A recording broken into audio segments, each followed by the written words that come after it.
Hello everyone, welcome back to my channel. আমি মালা। আমার আরও একটি নতুন ব্লগে আপনাদের অনেক অনেক স্বাগত। আশা করছি আপনারা সবাই খুব ভালো আছেন, সুস্থ আছেন, আর আমিও ভালো আছি। তো আমি এসেছি আমার বাপের বাড়িতে। তো অনেক দিন পরই আপনাদের সাথে দেখা। তো আমি অনেক দিন হয়ে গেছে ব্লগ আপলোড করতে পারিনি, কারণ আমার ফোনের একটা সমস্যা ছিল। তো ফোনেতে প্রবলেম হওয়ার জন্য আমি তো কোনো ভিডিও ডাউনলোড করতে পারছি না, আর আপনাদের কাছে আমার কোনো ব্লগও পৌঁছতে পারেনি। তার জন্য অনেক অনেক দুঃখিত। তো এই যে আমি এখন বাড়িতে চলে এসেছি, আর আমার বাপের বাড়িতে অনেক রকমের ফল গাছ রয়েছে। তার মধ্যে একটা হলো এই যে এই ফলটা। তো এটার নাম নোনা বা দেবো একটা কিছু হবে, দেবই হবে হয়তো, নোনা ফলটা অন্য। তো আমি জানি না ঠিক নামটা। তো এই যে এই ফলটা পুরো আতার মতো খেতে, আর খুবই মিষ্টি আর সুস্বাদু। তো গাছে পুরো ভরে গেছে, লাল লাল মতো হয়ে গেছে। তো মা বললো চল গাছ থেকে ফলগুলো পেরে নিই, না তো পাখিতে খেয়ে চলে যাচ্ছে। আর এইগুলো এত শক্ত না, বোটাগুলো কিছুতেই ভাঙা যাচ্ছে না। তো আকশি নিয়ে এসেছি, রীতিমতো টানাটানি হচ্ছে, ভাঙতেই তো পারি না। শেষ পর্যন্ত ছোট গাছ বলে গাছের ডালগুলো ধরে ধরে ঝুলে ঝুলে পাড়া হয়েছে ভেঙে আর কি। তো আমি আর মা পুরো হাঁপিয়ে গেছি ফল পাড়তে পারতে, ভীষণই কষ্ট হয়েছে। এইটুকু ছোট গাছ হলে কি হবে, ফল পুরো ভরে আছে। আর এই যে আমাদের পুকুর পাড়ে পাখিতে মানে ফেলা আর কি, পাখির পটিতে হওয়া এই যে কারি পাতার গাছটা, ফুলগুলো হয়েছে কি সুন্দর, স্মেল একটা হালকা, আর দেখতেও কি সুন্দর, একসাথে থোকো থোকো হয়ে আছে। আর ওই যে দূরে সূর্যমুখী ফুলের বাগান, তো আগের বছর গিয়ে দেখিয়েছিলাম। তো এবছর আর যেতে পারলাম না, কারণ যে রাস্তা দিয়ে যাওয়া হয় সেই রাস্তাতে প্রচণ্ড ঝোপঝাড় জঙ্গল হয়ে আছে। তো তার জন্য আর যেতে পারলাম না এবছর।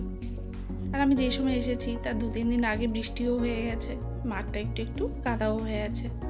আর এই যে দেখো কি সুন্দর, গাছে একটা পাখি বসে আছে। এটা সুপারি গাছ, সেই সুপারি গাছে একটা পাখি বসে আছে, বাচ্চা পাখি হবে। আর এই গ্রামেই যেহেতু আমার জন্ম, আমার বড় হওয়া, আমার স্কুলে যাওয়া, কলেজ যাওয়া, তো সবটাই এই গ্রামকে জুড়ে। তাই এই গ্রামই আমার ভীষণই প্রিয়। শুধু আমার এই গ্রাম কেন, আমার সব রকমই গ্রামই আমার খুবই ভালো লাগে। আর এই যে দেখো পুকুরের পাড়ে আরেকটা গাছে এই যে ইয়েলো কালারের আরেকটা পাখি বসে আছে। আর এখানে এলে বিভিন্ন রকমের পাখি তো দেখাই যায়, আর বিভিন্ন রকমের মনোরম পরিবেশও উপভোগ করা যায়। আর এই যে দেখো এখন বিকেল হয়ে গেছে, আর এই বিকেল টাইমে ফুচকার গাড়ি বাড়ির সামনে। তো বাড়ির সামনে যদি ফুচকার গাড়ি থাকে, তাহলে ফুচকা না খেয়ে কি থাকা যায় বলুন।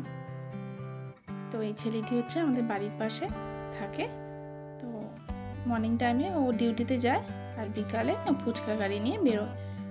তো যে বেরোচ্ছিল গাড়িটা নিয়ে, তো আমি ওকে বললাম আমি একটু ফুচকা খাবো, ভালো করে জল আর আলুটা মাখা। তো এই যে এখানে জল রেডি করছে আর আলুটাও মাখাচ্ছে।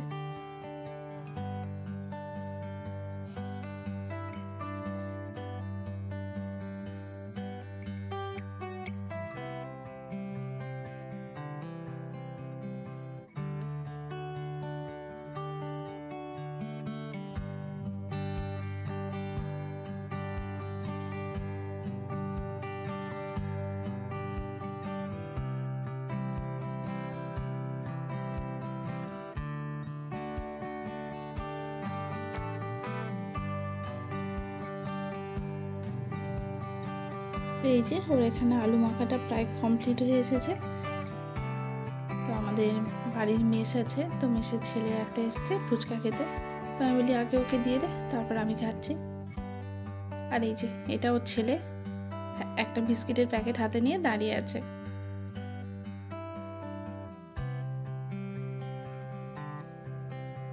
তো চলো এখন ফুচকাটা খেয়ে দেখা যাক কেমন হয়েছে।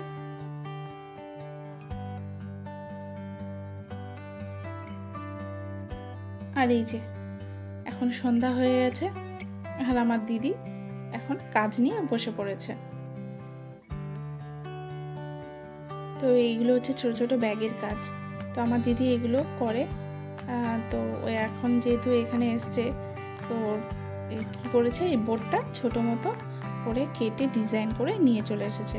আর ওর বাড়িতে একটা বড় বোর্ড রয়েছে যেটাতে একসাথে 4টে কাজ করা যাবে। তো এই যে এখানে দেখো, এটা হচ্ছে আটা। আর আমার দিদি এরকম বিভিন্ন ধরনের হাতের কাজ টুকটাক করেই থাকে, আর ও সব রকমের হাতের কাজ জানে। তো বিভিন্ন রকম ফিতের কাজও জানে, ফিতেতে যে তোমার পুঁথি লাগানো সেগুলোও জানে, স্টিচ জানে, সেলাই জানে, বিভিন্ন রকমের সুতোর কাজ জানে, সুতোর স্টিচ জানে।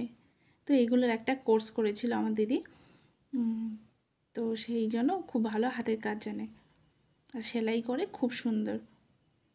আর বাড়িতে বসে থাকবে কেন, বেকার, তো এই কাজগুলো ও করেই থাকে। তো এই যে দেখো কীভাবে পিঠেগুলো দিদি লাগিয়ে নিল পরপর।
এখানে আমার মাও এসে বসে পড়েছে দিদিকে হেল্প করার জন্য।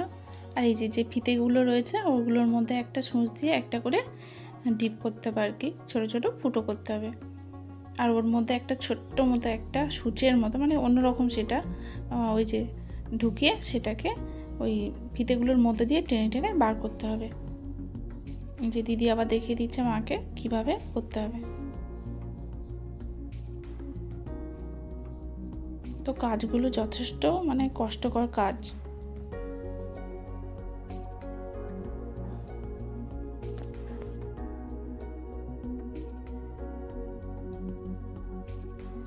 তো আমার ফোনে তো সমস্যা রয়েছে, তা সত্ত্বেও চেষ্টা করলাম আপনাদের কাছে আমার একটা ব্লগ পৌঁছে দেওয়ার।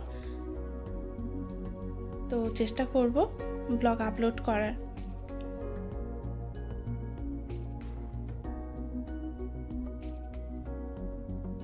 তো এই কাজটা দেখে, দিদির এই কাজটা দেখে কার কেমন লাগলো কমেন্টসে অবশ্যই জানাবেন।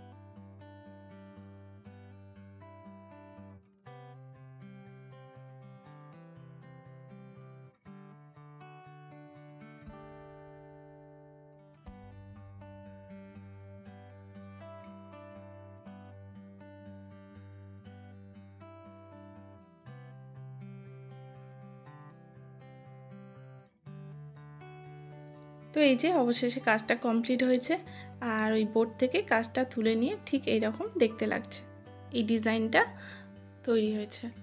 তো এইটা একটা ব্যাগের উপরে রেডি করবে ওরা, কোম্পানি। তো এখানেই ব্লগটা শেষ করলাম, আবার দেখা হবে আমার নেক্সট ব্লগে। আপনারা সবাই খুব ভালো থাকবেন, সুস্থ থাকবেন, টাটা।